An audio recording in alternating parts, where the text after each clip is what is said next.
अरे बच्चों, class 7th की साइंस की क्लास में आप सभी का एक बार फिर से स्वागत है बच्चों। और आज हमें एक नया चैप्टर स्टार्ट करना है। तो हम चैप्टर नंबर 9 स्टार्ट करने जा रहे हैं आज बच्चों। तो ये है जंतुओं एवं पौधों में परिवहन किस तरीके से होता है। इसके पहले के इकाई 8 तक के चैप्टर जो है हम इसके पहले की वीडियो क्लासेस में पढ़ चुके हैं। साथ ही चैप्टर पढ़ने के अलावा जो है हम लोगों ने अभ्यास प्रश्नों को भी हल कर लिया है। अगर आपने अभी तक काम कंप्लीट नहीं किया तो चैनल की प्लेलिस्ट में जा करके वीडियो देख करके चैप्टर समझ सकते हैं अच्छे से, और साथ ही अपना काम भी कंप्लीट कर सकते हैं। तो चलिए बिना किसी देरी के बढ़ते हैं चैप्टर नंबर 9 की ओर। तो यहाँ पर हम चर्चा कर लेते हैं बच्चों कि इस चैप्टर में हम लोग क्या क्या चीज़ें पढ़ेंगे। यहाँ पर इस चैप्टर में हम पढ़ेंगे परिसंचरण एवं परिवहन की आवश्यकता क्यों हुई, और साथ ही जंतुओं का जो परिसंचरण तंत्र है उसके बारे में हम जानेंगे। उसमें रक्त वर्ग कौन कौन से होते हैं, रक्त वाहिनियों के बारे में जानेंगे, स्पंदन, रक्त आधान, ब्लड बैंक, इन सब के बारे में भी जानेंगे। साथ ही पौधों में किस प्रकार से परिवहन होता है, जाइलम एवं फ्लोएम के बारे में भी हम इस चैप्टर में जानेंगे। तो यहाँ पर हम चलिए चैप्टर स्टार्ट करते हैं बच्चों। तो जब आप सांस लेते हैं तो हम कौन सी गैस लेते हैं, तो ऑक्सीजन गैस बच्चों हम लोग अपने शरीर में लेते हैं नाक के माध्यम से। और यह ऑक्सीजन जो है आपने कभी सोचा है कि कहाँ जाती है, तो ये बच्चों ऑक्सीजन जो है वो फेफड़े की दीवार में स्थित जो रक्त वाहिनियाँ होती हैं उसमें उपस्थित रक्त के द्वारा अवशोषित कर ली जाती है। समझ में आ रहा बच्चों, जो फेफड़े की दीवार होती है उसमें कई छोटी छोटी रक्त वाहिनियाँ होती हैं, तो उसमें जो रक्त रहता है तो रक्त के द्वारा यह ऑक्सीजन गैस जो है वो अवशोषित कर ली जाती है और शरीर की प्रत्येक जीवित कोशिका में जो है वो पहुंचाई जाती है। इसलिए ऑक्सीजन हमारे शरीर के लिए बहुत ही ज़रूरी है। अब इसके बाद क्या होता है बच्चों, इसके बाद जो है ऑक्सीजन की उपस्थिति में सभी जो कोशिकाएं हैं उसमें भोजन का जारण होता है ना, यानी पाचन होता है। और क्या कहते हैं, धीरे धीरे करके पाचन होने के बाद जो ऑक्सीजन की अगर उपस्थित रहती है कोशिकाओं में, तो भोजन से जो उत्पन्न जो ऊर्जा होती है वो जो है शरीर में हमारे लिए जो है ऊर्जा देती है, ऊर्जा का कार्य करती है, जिससे हमारे शरीर को ऊर्जा मिलती है। इसके बाद क्या होता है, कार्बन डाइऑक्साइड जो है इस प्रक्रिया में बनती है, जो पुनः जो होती है रक्त के माध्यम से ही, ब्लड के माध्यम से ही वापस फेफड़े तक पहुंचा दी जाती है। समझ में आ रहा है, ऑक्सीजन ली जाती है रक्त के माध्यम से ही सारी पूरे कोशिकाओं में, और इसके बाद जो है जो भोजन है उसके द्वारा जो ऊर्जा उत्पन्न होती है वो सारी कोशिकाओं में पहुँचती है, और इस प्रक्रिया में कार्बन डाइऑक्साइड गैस बनती है जो फिर से बच्चों रक्त के माध्यम से जो है वापस फेफड़े तक आती है। और ये फेफड़े तक जब कार्बन डाइऑक्साइड आती है तो ये वापस हमारे नाक के द्वारा जो है वो सांस छोड़ने के रूप में जो है वो बाहर कर दी जाती है। तो ये प्रक्रिया जो है वो होती है। तो अब हम बात कर लेते हैं मनुष्यों में परिसंचरण तंत्र की। तो जो मनुष्य में परिसंचरण तंत्र, आपको सामने बच्चों ये चित्र दिख रहा होगा। तो इसमें देखिए, आप जो ये चित्र दिख रहा है इसमें मनुष्य के परिसंचरण तंत्र को बताया गया है, किस तरीके से जो है मनुष्यों में के शरीर में परिसंचरण तंत्र होता रहता है पूरे शरीर में।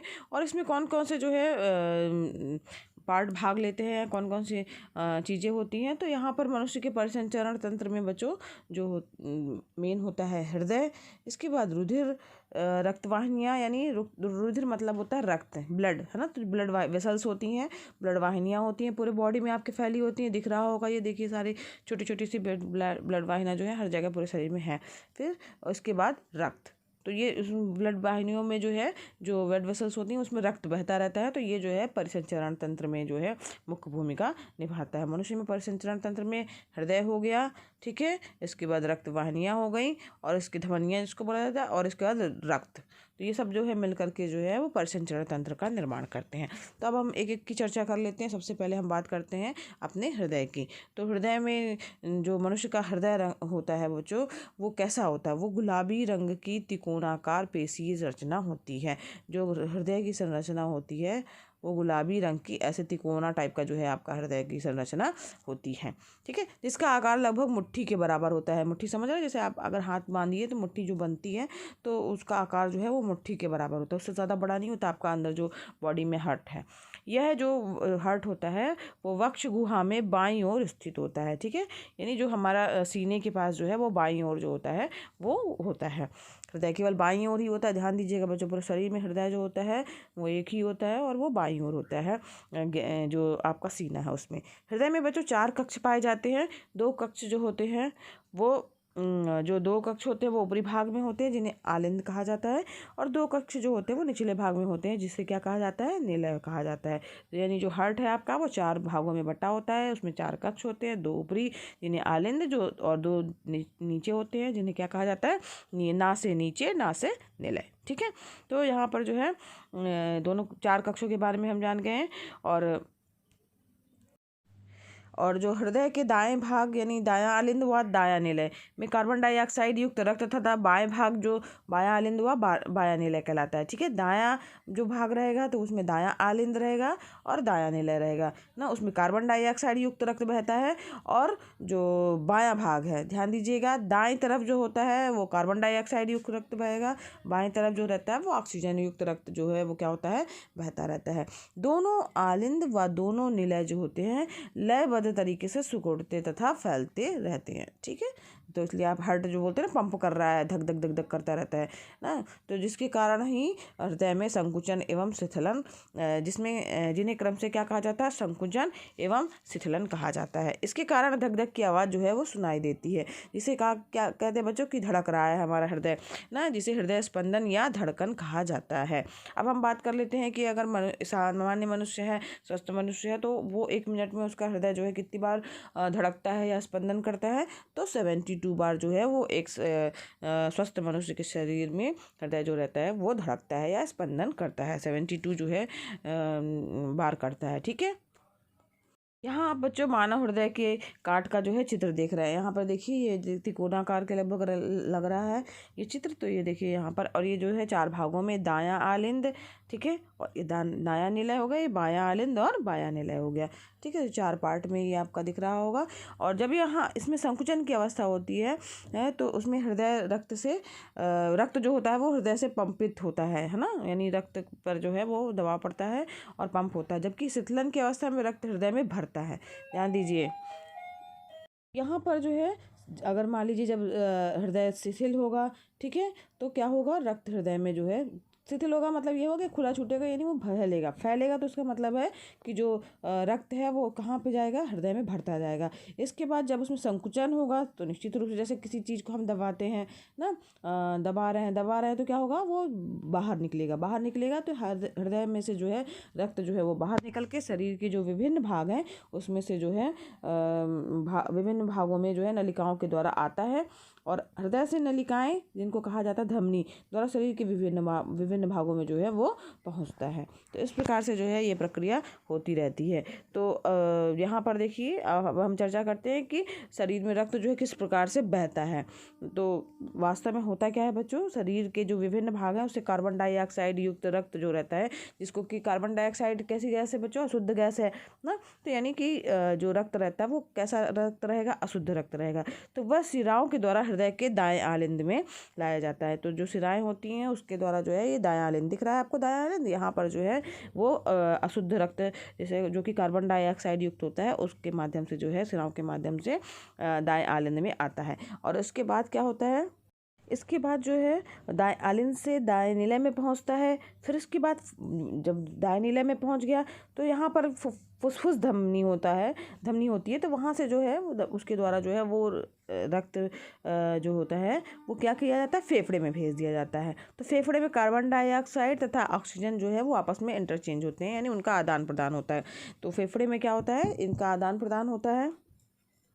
तो इसके बाद फिर क्या होता है, जब यहाँ पर फेफड़े में जो है कार्बन डाइऑक्साइड और ऑक्सीजन गैस का जो होता है आदान प्रदान हो जाता है।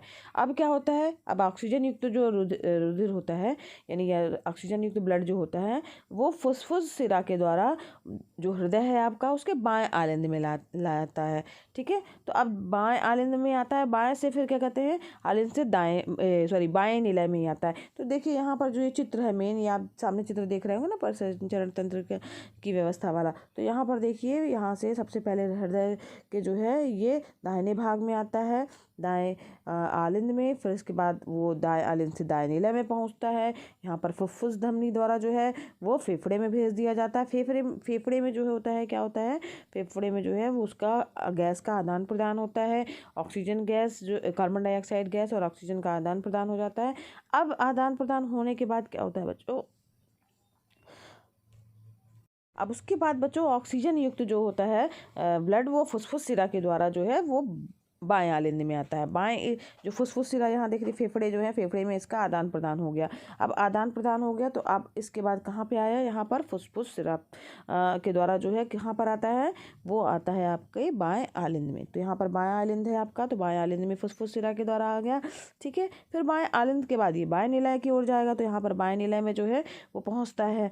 फिर जो बाएं निलय में जो ऑक्सीजन पहुँच रहा है वो कैसा है, ऑक्सीजन सॉरी जो रक्त में है वो कैसा रक्त है, शुद्ध रक्त है, ऑक्सीजन युक्त रक्त है।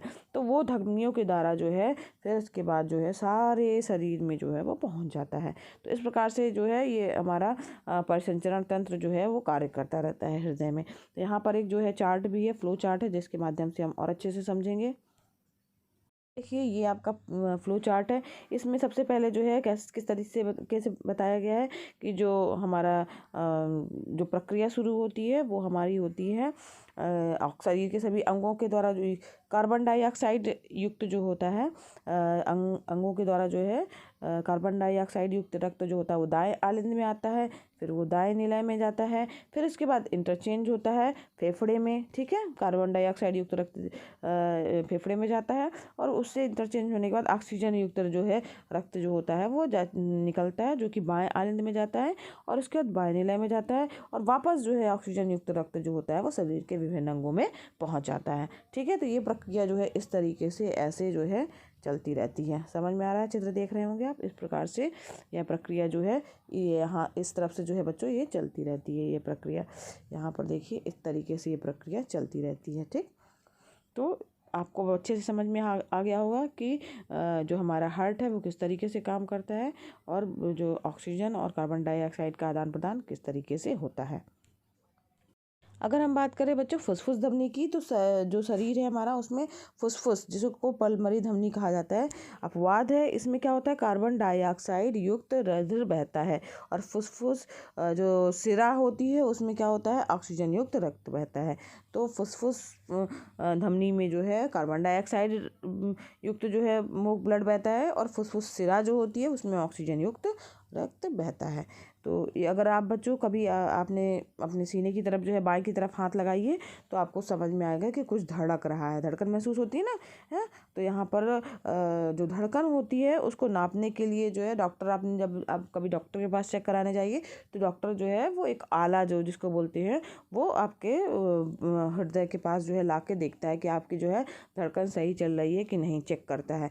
तो उससे क्या कहा जाता है, साधारण हम लोग उसको क्या कहते हैं, आला, और इंग्लिश में उसको बोला जाता है स्टेथोस्कोप। ठीक है, तो उसे क्या कहा जाता है, हृदय स्पंदन मापने के लिए जो है आला या स्टेथोस्कोप नामक यंत्र का प्रयोग किया जाता है। ठीक है, हृदय के स्पंदन मापने के लिए आला या स्टेथोस्कोप नामक यंत्र का प्रयोग किया जाता है। ठीक, अब यहाँ पर जो है कई बार आपने देखा भी होगा कि जो दाएं हाथ है उसकी मध्यमा तथा तर्जनी उंगली के बाएं हाथ की कलाई के भीतर रख के भी जो है नापा जाता है। तो यहाँ पर धड़कन होती है, वो वास्तव में होती क्या है, ये धड़कन जो होती है बच्चों वो नाड़ी जो नाड़ी होती है उसका स्पंदन या नब्ज कहलाता है। ठीक है, यहाँ पर देखिए चित्र देख रहे होंगे, इसमें जो है वो इस तरीके से दबा करके देखते हैं कि तो वहाँ पर भी जो है धड़कन महसूस होती है, तो जो कि हृदय द्वारा धमनियों में प्रवाहित हो रहे रक्त के कारण होती है। और ये स्पंदन 1 मिनट में कितनी बार हो रहा है इसको चेक करने के लिए जो है वहाँ पर हाथ रख के आप चेक कर सकते हैं कि बराबर हो रहा है कि नहीं। तो नाड़ी स्पंदन यानी जो हाथ में जो हम चेक कर रहे हैं वो नाड़ी स्पंदन और हृदय स्पंदन है ना। तो ये अगर नाड़ी स्पंदन जो है और हृदय स्पंदन जो है उसको देख करके पता लगाया जाता है कि व्यक्ति जो है स्वस्थ है कि नहीं, उसकी धड़कन बढ़ी तो नहीं है। तो उस तरीके से हम पता लगाते हैं। तो इस प्रकार से बच्चों आज के लिए वीडियो क्लासेस में बच्चों बस इतना ही। इसके आगे का हम नेक्स्ट वीडियो क्लास में पढ़ेंगे। अगर बच्चों पढ़ाना पसंद आ रहा हो तो वीडियो को लाइक कीजिएगा, चैनल पर नए हैं तो चैनल को जरूर सब्सक्राइब कीजिए बच्चों। और ये वीडियो क्लासेस फ्री है तो आप भी लाभ लीजिए और अपने फ्रेंड्स को भी शेयर कीजिए ताकि वो भी इसका लाभ ले सके। और बच्चों बेल आइकन दबाना मत भूलिएगा वरना आपको नए वीडियो का नोटिफिकेशन सबसे पहले नहीं मिलेगा। धन्यवाद बच्चों, मिलते हैं नेक्स्ट वीडियो क्लास में।